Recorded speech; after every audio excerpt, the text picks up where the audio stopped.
focus on your sphere first. First of all, if there's anyone that's watched enough of my episodes, I've said that so many times, but anything you do, whether you're building a business word of mouth, whether you're building a social media platform, anything you do, it's about the people around you first.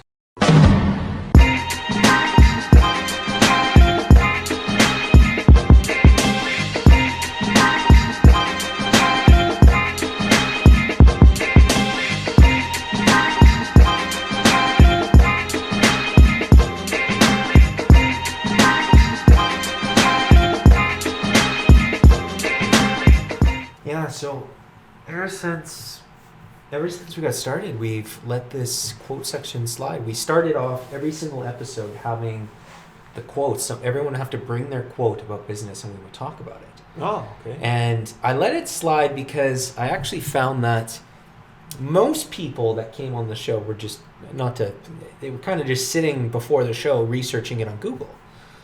So I kind of realized that even though people like memes and the quotes on social media, that a lot of people don't memorize them, right? Or they don't necessarily, maybe they see something and it influences them that day, but they don't carry it forward.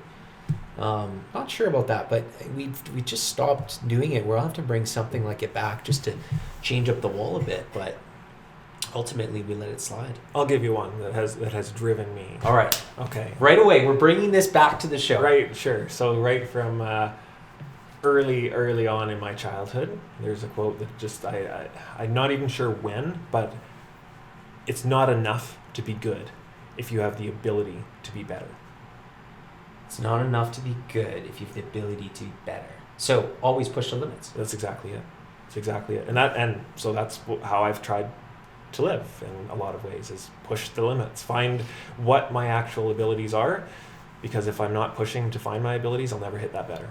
Yeah, I've always lived, and this was something that my dad instilled in me a lot, was no matter what you do, everything, give it 110%.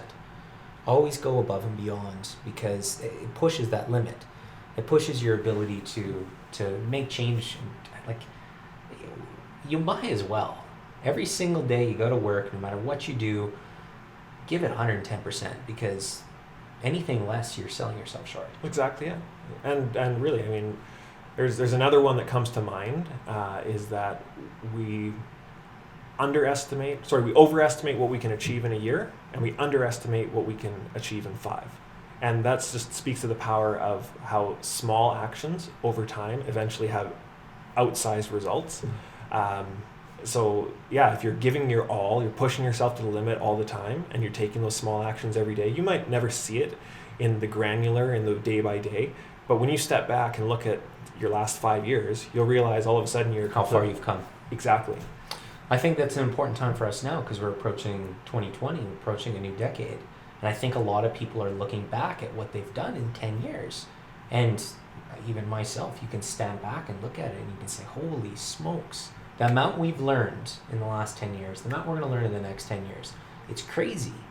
If you give it that all, if you do that day by day, and for me, it's learn something every day. If I can do that, I feel like I'm progressing, and if I'm not, then you're just stabilizing, and then you have less fun. Exactly. So exactly. Yeah. Oh man, Chris, welcome. I'm gonna tell the guys to sound the sounds. That means we start the episodes. All the stuff we do before is fun before episode stuff, and I think the first thing I wanted to say is, I know you've started a podcast too, right? I have, yeah. So how's that been so far? What have you learned so far in doing that? What's your premise? What's your niche that you guys are going after? Well, so far, I mean, other than a few technical pieces that I also had no idea about before, and still don't really have a very good idea of, I would say that it's just about knowing to ask the right questions and push the conversation further, because everybody has a story, everybody has something that's driven them to become who they are and where they're trying to get to.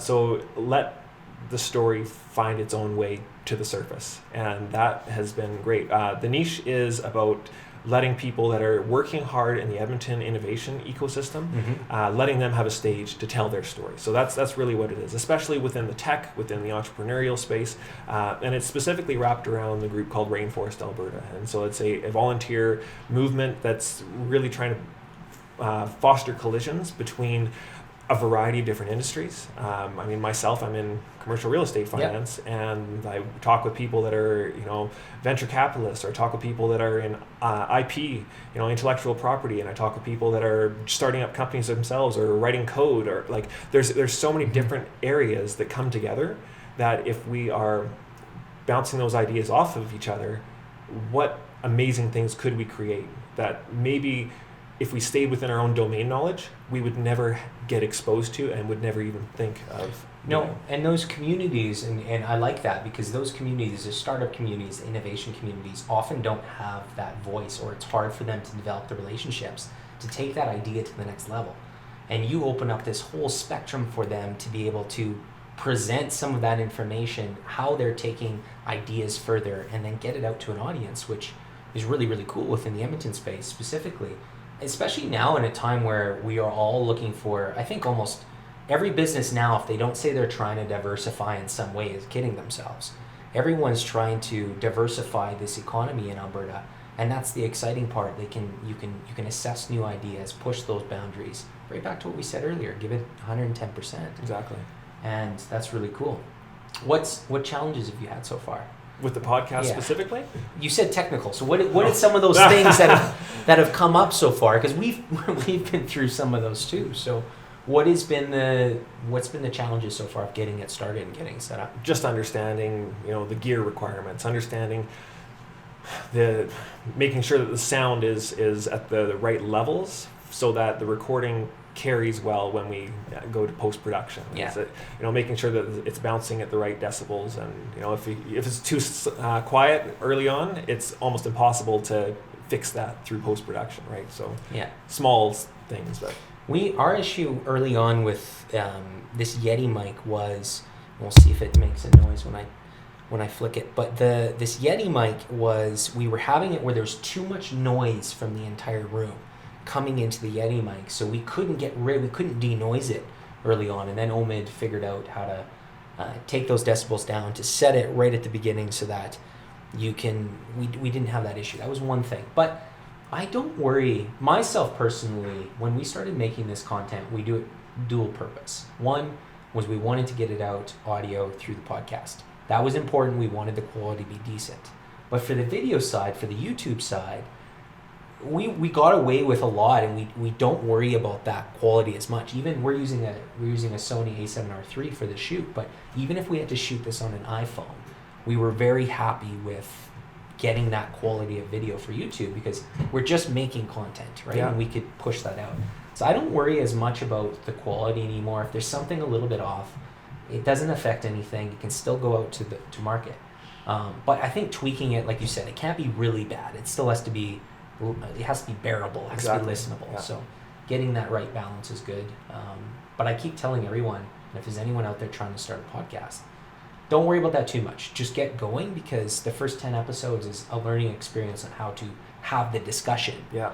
Let alone if we're worrying about equipment too, it gets a lot. For sure. And so in my office that I work in, one of the owners, he talks about all the time, he quotes rules for revolutionaries, and one of the first ones is start. Just start. Get going. Start. Yep. Be crappy. Yep. But start. Yep. And you can get better later, but if you don't take that first step, then you're never ever going to be able to make that next level. And I've listen, we are not there yet. We are still learning, we're still experiencing, we're still getting better at this podcast and video and content thing. But if I go back next year and look at the video we do today, this one will not be as good as we do next year. Right. And we sat here the same time next year. And looking at the videos we did last year when we were just starting to make content every single day, there's some of them are unbearable for us to watch. But if we didn't go through that process of starting to create that content, we wouldn't be here today. That's exactly it. Yeah. So you just have to get started and produce a lot. That's the one word of advice I'll tell you from what we've learned, especially for these podcasts. It's hard to find people to come out to the podcast when you're just getting started before you're validated, but do everything you can. Send out LinkedIn messages, kind of like I sent out to you, right? You got to just find ways to get people on the show, build as many as you can, even if you backlog a couple of them, because that practice early on is important. For sure. right? When you're trying to get that audience rolling. And I think that's the toughest part. I think getting through kind of that valley before you start to see the progress. I think a lot of people stop in the valley rather than getting and climbing up the hill. So just get started and just keep producing, keep learning. Yeah, and I think like for our show, we just took a look at the stats. I think we were at 6,000 downloads so far. Really cool. Yeah, which is so, but it's starting to gain some traction. You can see, like you say, there was actually a valley at one point. Yep. And we could have backed off and said, oh, well, that was good for a while, but it's starting to pick up steam, starting to pick up some momentum. So that is exactly what you said, though. It's about continuing to produce good content, continuing at better, right? Yeah, you might have been good yesterday, but can you be better tomorrow? And and we always can be. Yeah. Yeah, it doesn't matter what happens. We were looking the other day. We want to get 2 mics now because picking it off of one mic, the audio is, you can kind of tell. That's why we try to put it in between us. So we wanted to get 2 of the mics that have the stands that come out. And usually we have 2 cameras, but one of our cameras is down in for repairs right now. Try to get 2 angles. We just want to keep finding ways to make these better. And I call it create and correct. So I try not to use the trial and error, which doesn't sound as nice. I say create and correct as much as possible, and for you, for the sake of what you said, is just keep making them better. Yeah. So it's been fun. I've enjoyed it so far, and I'm excited for 2020 now, and trying to do. I think we're setting the goal to try to do 52 episodes. Oh, nice. Is the goal. Try to do 1 a week.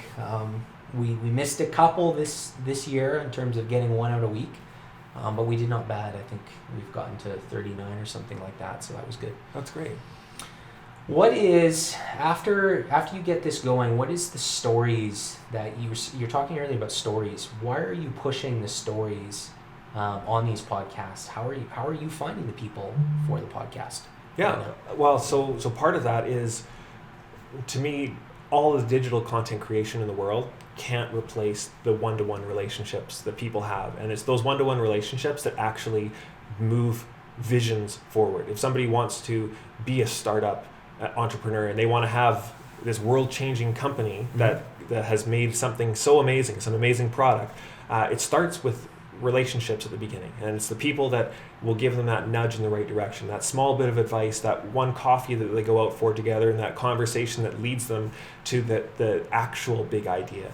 Those all happen with relationships, and so that's where the stories, for me, it's about pulling people together initially and create a community around people that have either been on the show or start to know each other. Even some of the shows that I've had have had correlations between the guests, and all of a sudden this person knows exactly, this person knows this person, and that person knows that person, and all of a sudden it's like a web. And that's the whole thing, is that if we're a web is a lot stronger than just a couple of intersections. And we can, as a community, as Edmonton as a city, it's not just about the innovation ecosystem, it's about Edmonton as a whole. Like, how do we as Edmonton continue to get better? And if I can play a small part in that by making introductions, by forming a larger network that's across silos between different industries, from professional circles to the startup sphere to whatever it is, however I can contribute in some small way, that to me is kind of what the vision of the podcast for my contribution would be. There's 2 things you said there. First of all, that I really liked. First of all, you cannot, everything we do in business today, everything we do in our lives is still about being social. And I think a lot of people look at social media and podcasts and all this stuff as separating us from being social, when really it's just strengthening that social aspect. You still have to get to know people in person. You still have to have that person-to-person. You're still selling your product to somebody else or building an audience with somebody else. But we now have the power to do that through online. And I say this all the time, but I have to get it across that being a podcast and presenting some of those stories out is about that story connecting to your audience, and connecting those people in the real world so that changes can be made. And that's the power of what we have online now. We have the ability to make relationships faster at scale compared to before, where we still had to go and shake everyone's hand and meet people at events and do everything else. You still do that today, but now we can do it at scale while doing other things. That's the exciting part. That's the exciting part about podcasts, the exciting part about social media, LinkedIn for professionals. We look at TikTok now coming out, where kids are able to present their authenticity and their stories out and everybody is embracing it so quickly. That's what's so exciting. That's what's so much fun. So that was one thing I took out of that. The second thing is, with the Edmonton community itself, Edmonton is a tight-knit community as it is. We're a big city, but we still have that small feel, I find. For sure. Yeah. Right? So putting that community together and then connecting the web and making it stronger is so important. And that's why I love your guys' concept. I think it's an important one for people to have more discussions about, and it's just going to keep pushing that innovation forward within our city, which is fantastic. Yeah. It's exciting to see, though. Even one of my earlier podcasts, I spoke to the individual that was on it and put it out to social media. Mm-hmm. That was the first podcast he had done, the first type of marketing that he had done externally with his new idea. And from there, it just seemed like that opened the floodgates for him. And all of a sudden, there was another request for something, and another request for an interview, and another. And not that I'm saying that, like, it's not my podcast that did it. No, yeah. He was already there, but it's almost like it gave him an opening to now go tell the story, and he felt comfortable to do that. So if it means that whether it's a podcast, whether it's social media, whether it's the actual face-to-face that an introduction takes place, there's ways that this type of work can build a community in a lot of different ways. I want to talk about getting out of that valley we talked about earlier a little bit, because what you just said there is really interesting to me. And I think that there's a lot of companies out there that are hesitating, getting on podcasts, getting themselves out there, getting onto digital, doing kind of those new, it's still very, very hesitated in the innovation space, in the business space. And I think it's really important to take that leap of faith, and even when you're in the valley at the bottom, when you don't see the progress, to know that it's there. And you'll see subtle hints. I say this to everyone. You'll start to see small, subtle hints of people messaging you, reaching out. For myself, it was on LinkedIn. Some people started to reach out to me on the podcast. Some people started to reach out and say, your content's really good. And it's just subtle hints. We even went to a couple clients and they said, I'm seeing all your videos. It doesn't mean they're engaging with it. Doesn't mean they're doing anything, but they're seeing it. It's out there. And those subtle hints help you get through that valley and get out to make more of that content to put your story out there. Yeah. The hesitation of story is the one that interests me the most. I think through a podcast, we're able to draw out that story a little bit. But a lot of people are really afraid to tell their honest story through social. They try to fake it a little bit. They try to be perfect, when that's not what people are looking for now. People see through that. They want to see the authentic story of what that person is, how that idea started, what got it going, because that's the truth, and that's what you can own and present really, really authentically through whatever content you're making. And I still don't know why everyone's hesitating to do that and why they're trying to be so perfect with everything. You just gotta get out there and start talking about it. Yeah. I'm sure you felt that hesitation a couple times, where people start to talk and then worry about what they said. And don't worry about any of that. Be yourself, go out and present the story, and people will connect with that the most of anything. It offers the most value. Exactly. And the fact that they're able to speak to it authentically, it comes across not only through the audio, through the video, wherever the content is viewed or consumed, but that authenticity can only be found from somebody actually digging deep and just answering conversationally. It's not meant to be reading off of a question and answer. It's not meant to be like even what we're doing right now. Like, none of this was pre-prepared. Nothing, zero. Right. And I do that on purpose now.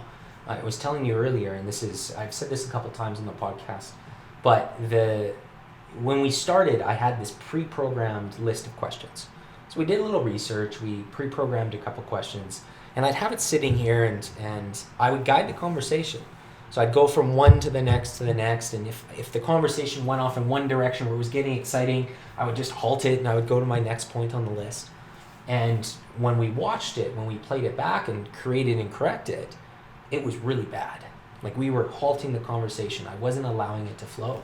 So I took those pieces of paper, I ripped them up, and I said, nothing. No talk before, no planning, no research, no anything. Just let the conversation go. And that's a hard thing for a lot of people who want to script these things. Nothing. Zero, no planning goes into these. It's just show up and have a discussion. and they've gone from here to here in our eyes. Yeah. We've been able to improve them. Now there's certain things, obviously you want to know a little bit about the person and know what they do and know a couple of those things before, but other than that, I don't like burning content before, and not planning it just allows the conversation to flow. Yeah, I initially, when I first moved to Edmonton in 2002, I went to the U of A, and I took performance music, and specifically jazz was what I wanted to get into, and I realized after moving out here that, actually I should have probably been in Grant MacEwan at the jazz program instead. But improvisation was such a big part of just who I was all through high school, through all of the jazz that I did, all of the choir, all of everything. And that carries over for me in business world, in the business realm, in the content realm, is that you're still just creating. Whether it's music, whether it's content, whether it's an amazing work that you do in your job, it's still just creating. Everything can be a work of art in a sense, as long as you have the right mindset behind it. You know why you're doing it. You're doing it because you're trying to invoke some type of change in the world, and that I don't know. It's a creative act. Everything that we do can be. I think the other thing too that transfers into what we talk about lots too with this online world of creativity and artistry. If you use yourself, your authenticity, your creativity, and put it into the content with your story, you solve one of the things that we talk about in value with anything you're presenting. So we believe in this value-based approach where you focus on three things. Focus on storytelling, solving problems, and engaging emotion. And when you're passionate about something, when you love it, when you're doing what you love and you make content for it, that engages the audience emotion based on the people that are interested in your product or your niche or whatever you're talking about. Then storytelling is the second aspect. So drawing out your story, telling your story as much as possible. That is what all of the top brands in the world do. They've built a story. I only buy Nike shoes. I don't even know I got Under Armour on now, but when I buy Nike shoes, I only buy Nike shoes because they've told the story so many times. And when you're running, when you're exercising, you can feel yourself crossing that finish line, right? You can engage with that. And then solving problems, which is the base level value where you're solving something. For example, your podcast, you're getting people out to have a discussion to possibly connect them with someone that can help them with their innovation or their upstart, whatever they're doing. You're solving a base problem, right? You're getting the word out. So, but combining all three together creates the value, and that value in your content is what builds the audience. Selling doesn't. So focus on creativity, focus on that story.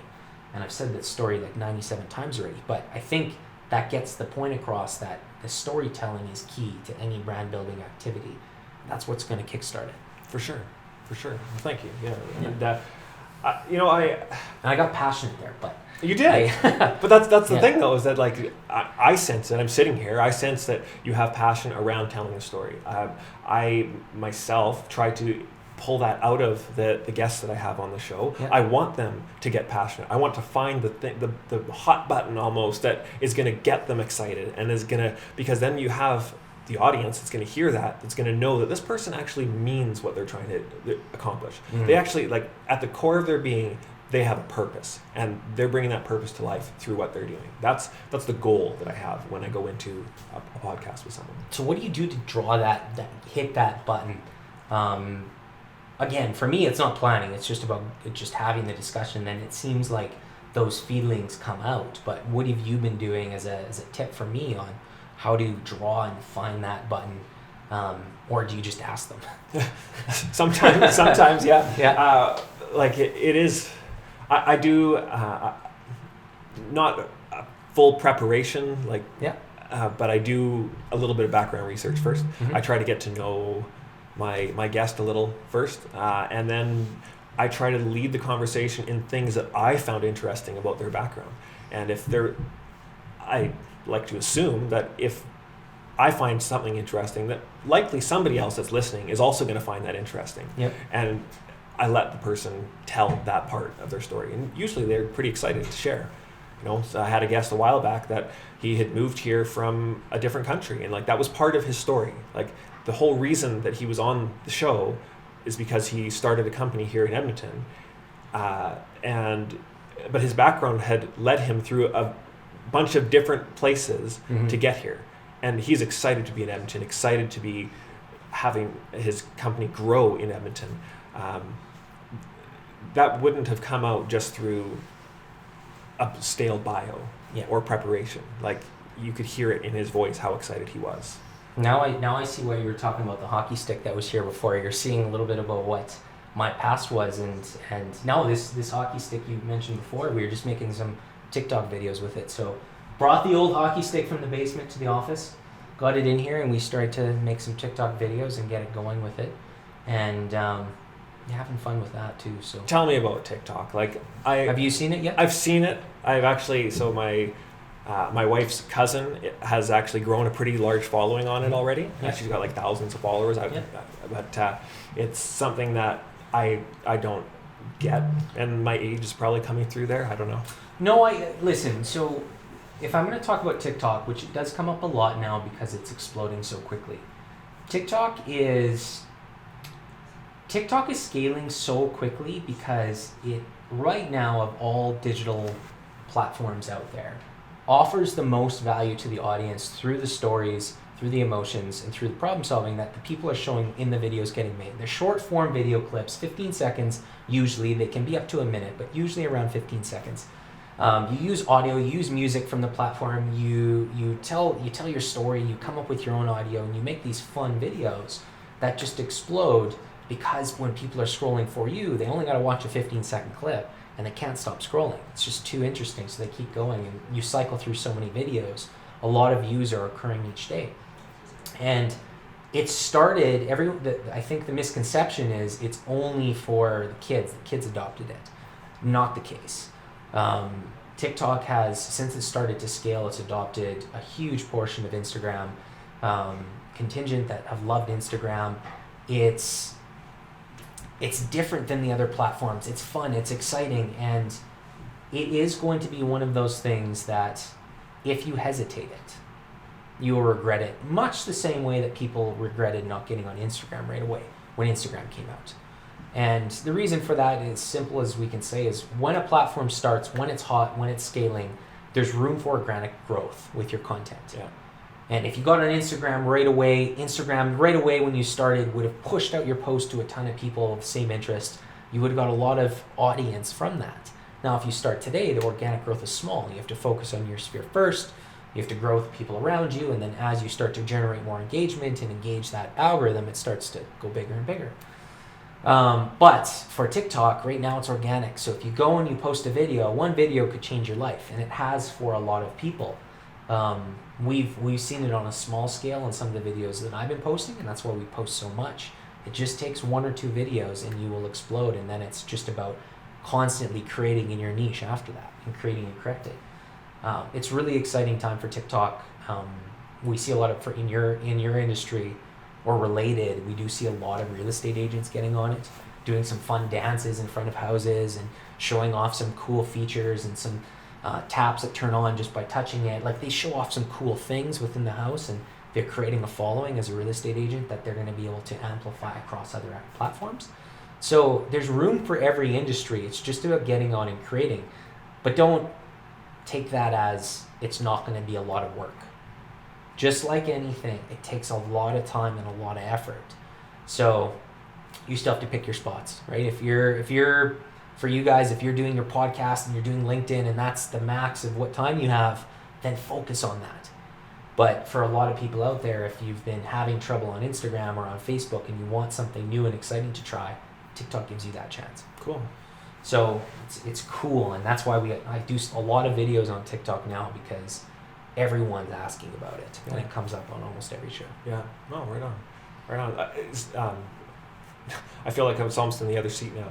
Something you said I found very interesting. Yeah. It was just on the idea of focus, and so that's something that I know I have tried to do within my own sphere. Is just like LinkedIn. Like that's where I live as far as social media is concerned. Like, I have a small group of like close friends on Facebook, but like that's it. And like I've got LinkedIn and the podcast that I have. Don't change that. Yeah. So right now, I mean, you did tell me too. You got your podcast and you got LinkedIn. Don't change that, because each platform is theoretically a full-time job to build organic content and be an influencer in whatever space you want to be on that platform. So LinkedIn by itself, you could dedicate all of your free time that you have to dedicate to BD and social media and all that online presence. Every single hour you could put just into LinkedIn, and it still isn't enough to do all of the features of LinkedIn. If you're going to post case studies, if you're going to post documents and post presentations, photos, videos, all organic to LinkedIn, all what your audience is looking for, full-time job. As for myself, I only focus on 2 platforms, same as you, and that is TikTok and YouTube. Those are the only 2 platforms that we have resources, that we're putting our resources into. All my other platforms, LinkedIn, Facebook, Twitter, everything else, Medium, is all just offshoots of maintenance. It's just maintenance, but it's all just offshoots from YouTube where it's low impact in terms of time. But all of our attention, everything is going into YouTube and TikTok. And we've made that choice because if you focus on all of them, you will fall behind. You won't be able to do it properly. You won't be able to build organic for everyone, and you won't see the results that you want. Now, the cool part about that, though, is that if you build an audience on one platform, it will translate. Yeah. And I think people are trying to build it on all of them, thinking that waiting for one of them to take off. But all of them, most of the ones they're trying, Facebook, Instagram, they're all at scale already. So the organic is so small, you're just spreading yourself out, and you get nowhere on any of them. Focus on one. If you focus on LinkedIn, get a huge following on LinkedIn, you will be able to transfer that brand equity. People will want to follow you on Facebook, on Twitter, get more information from you. So focus on one, get there, then you can start to branch off. Last thing I'll say to that is it doesn't matter. You can still have the other platforms for validation purposes like I do. Yeah.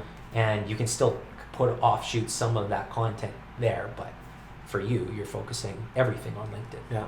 But that would be just a matter of like having those other profiles and say, hey, follow me on this place, like, and you try to just redirect back as much as possible. Without pulling people off platform, because you don't want to pull people off a platform to another platform, because that platform doesn't want you to do that. They want you to keep the people on their own platform. Yeah. So you offshoot it in different ways. Best example is when, let's say, Gary Vee posts a Twitter post as a picture to Facebook.